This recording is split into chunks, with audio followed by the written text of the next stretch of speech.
Hello, what's up mga boss? Welcome back and again dito sa aking YouTube channel, Chicken Hustle Breeder. Yon, at nandito na naman tayo ngayon araw sa ating munting manukan mga boss. At yan yung ating mga alaga. Yun, no? At mayroon tayong alaga dito na pinapakaskas mga boss, no? Yan ay ating kinokondisyon. Yun. Yan pala ay si Abuhin. Yun, no? Yung ating asil. Yon, si asil natin mga boss, si Abuhin. At nandito naman si Gohan, asil natin mga boss. Yun, no? Napakapugi. Napakapula na ng mukha mga boss. At syempre mga boss, nandito si Belgian asil natin na talaysayin mga boss. Yun, no? Saglit lang at medyo lapitan natin ng konti. Yon, si Belgian asil. Kasulukuyang naglulugon yung mga alaga natin dito mga boss. Yon. At syempre, yung ating mga buktot lines o yung tinatawag nating kuba with the hens natin mga boss. Yon. At nagtutuka-tuka na sila ngayon dyan. At nilagyan natin ng pagkain konti para na makapagkasta yung ating legendary buktot o yung ating kuba lines. Yon, no? Yan pala ay Pakistani asil mga boss, ha. Yung bloodline yan, Pakistani asil. At yun, update ko rin kayo dito sa ating isa pang warrior. Yun, no?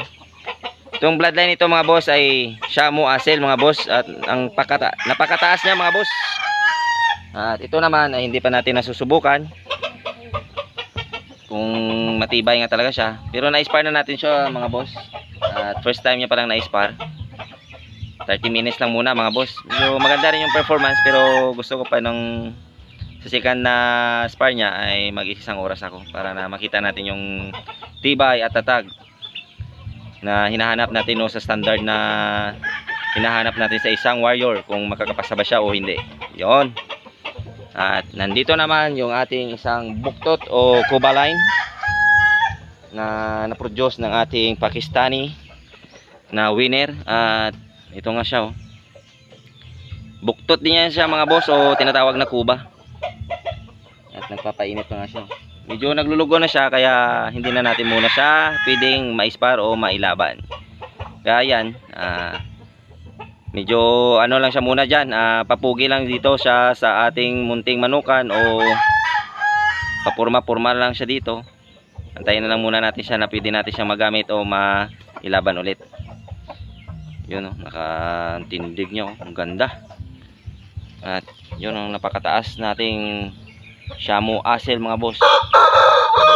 So yun lang muna yung update dito sa aking munting manukan mga boss. At kung nagustuhan nyo yung mga sinishare ko na videos dito sa aking munting YouTube channel, pa-subscribe and pa-hit na rin ang notification bell para lagi kayong updated sa mga susunod pa na videos. At lagi nating tatandaan mga boss na ang Nicky Day Life Sports lamang, huwag tayong mapakalulong sa sugal. At lagi nating unahin ang ating pamilya. Maraming salamat and God bless ating lahat.